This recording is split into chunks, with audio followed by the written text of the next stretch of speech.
Welcome, Alison and Nyasha. It's great to see you. So Nyasha is the program's lead at ARASA, the AIDS and Rights Alliance for Southern Africa, and we'll talk in a moment about why so many breastfeeding cases are taking place in sub-Saharan Africa.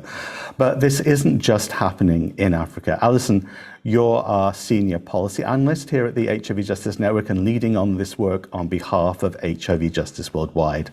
Tell us, why are women living with HIV being prosecuted for breastfeeding, and where is this happening? Alison, you need to unmute yourself. There we go. First technology mistake. Thank you so much for inviting me today to talk about this important issue. And, you know, I think as a global movement, we've mostly focused on criminalization in the context of sexual exposure. But in the last decade, we've seen an increase in women being charged in relation to breastfeeding. And I think it's really important that as a global movement, we work together to raise awareness about this issue and to stop the prosecutions and punitive responses.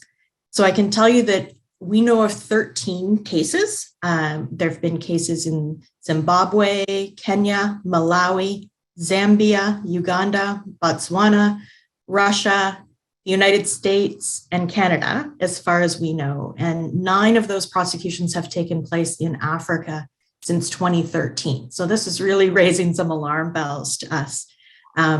Women have been charged with various offenses, such as unlawfully doing an act likely to spread a dangerous disease or deliberately infecting another with HIV in relation to breastfeeding an infant. We can talk about the science a bit further along, but we know the risk of transmitting HIV to an infant through breast milk, particularly if a woman is on treatment, is quite low.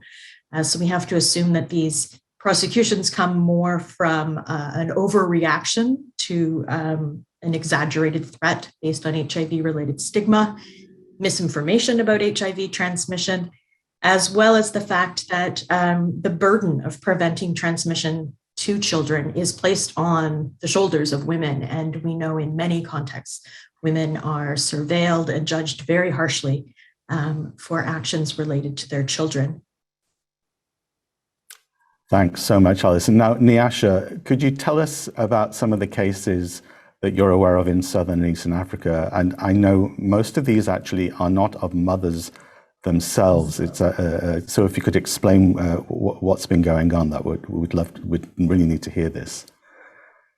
Thank you so much, Edwin, for allowing me on your sofa this evening.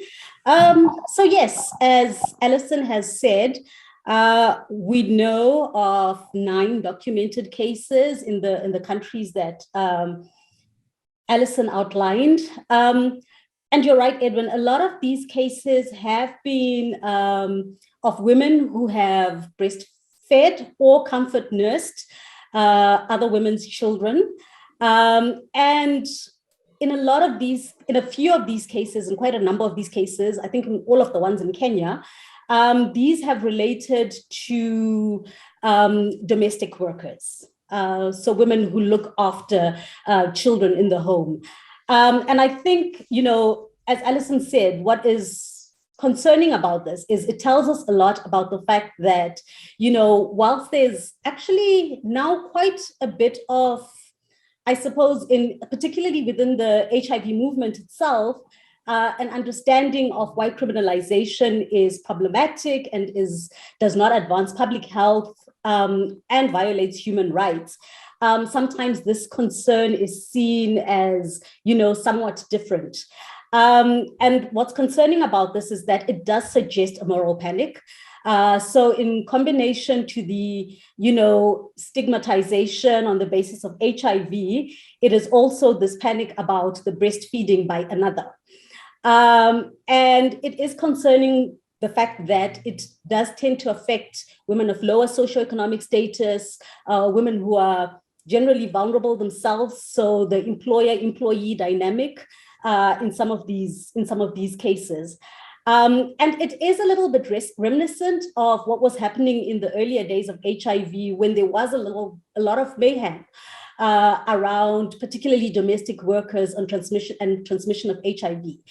So it brings back really, you know, not great memories at all around this issue.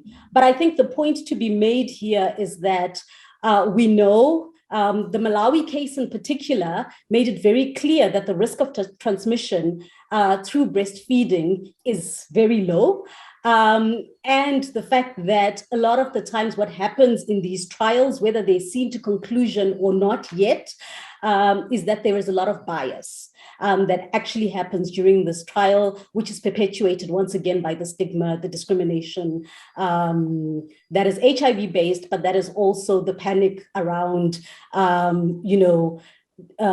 feeding of another's child.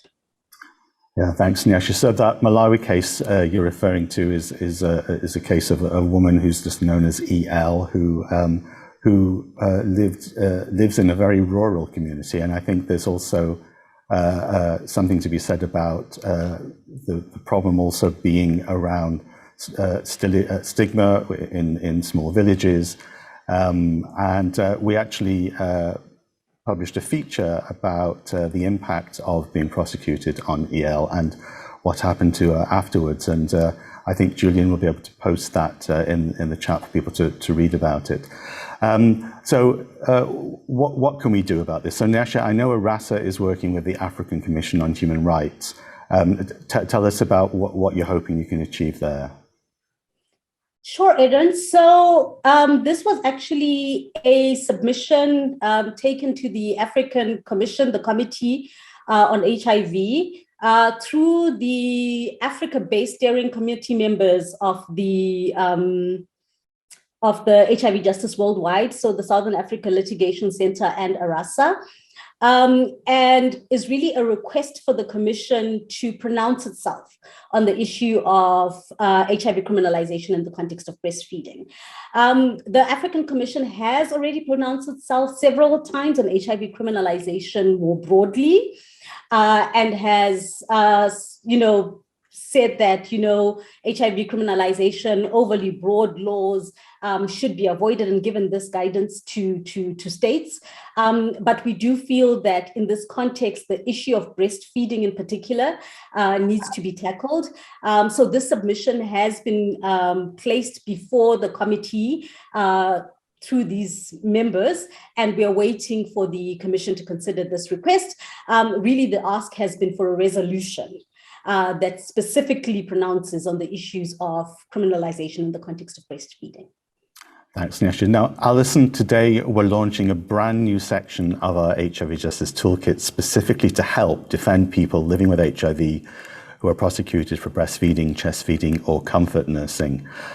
How important is the science for their defense?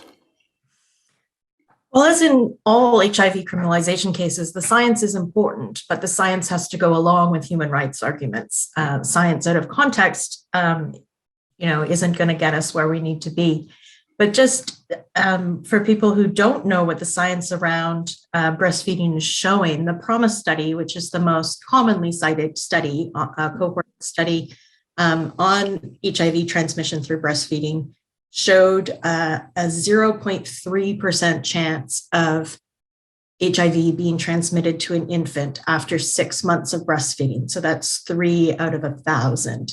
Now, we know now that this study represents somewhat of an overestimate of the actual risk of transmission due to various factors in the study. And if women are on treatment throughout their pregnancy and breastfeeding, the risk isn't the same as U equals U, but it's U is close to U. There's always still some HIV in breast milk cells, which can be activated, but the risk is really very low.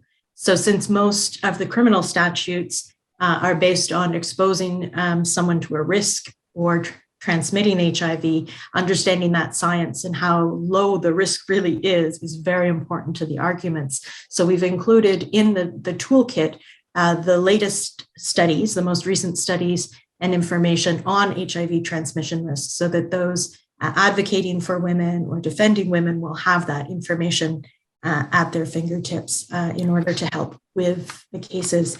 And I should just add that risk level is based on a woman breastfeeding continually. So an infant takes in quite a bit of milk, breastfeeding every day. So in the cases of comfort nursing that Nyasha mentioned in Africa, that infant didn't necessarily take in any milk. And if they did, it would have been a small amount of milk. So that transmission risk really has to be contextualized to the case from what the actual studies have reported. Thanks so much, Alison. And we'll be talking more about science later on in the show. Thanks so much for now, Alison Symington and Nyasha Chingore. We'll see you later for the Q&A.